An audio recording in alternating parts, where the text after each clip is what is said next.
Managing your finances during your retirement years is so vital. It's so important throughout all the years, but especially when it comes to retirement. And we can't stress enough that a sound retirement plan comes down to your cash flow and having a strong income plan.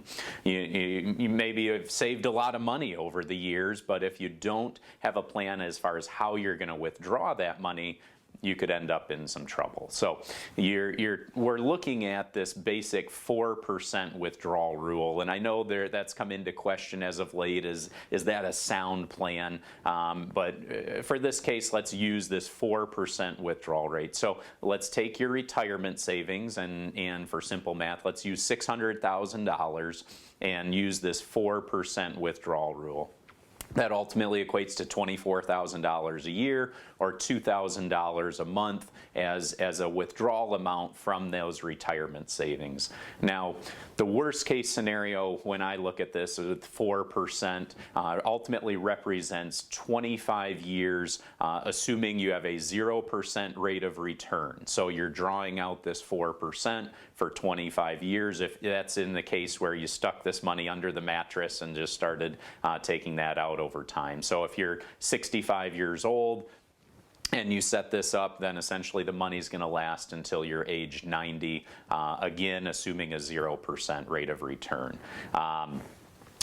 Of course, that example that I just shared with you doesn't factor in inflation, which is a huge part of your retirement plan, but part of that also you have to consider is with your Social Security.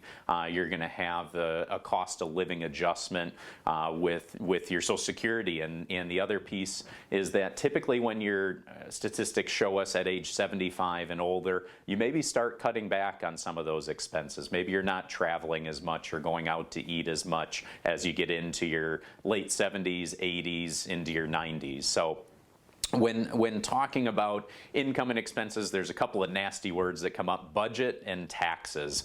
These are so vital when you're trying to map out a budget. And I encourage you, if you have things that you enjoy doing in retirement, such as travel, that can be a big part of your overall budget. Make sure you're factoring that into the expenses that you've laid out. Or if you know, I've got to replace the roof on the house and that's a major expense coming up in 5 years, again, plan ahead and start maybe setting some of those additional funds aside in savings.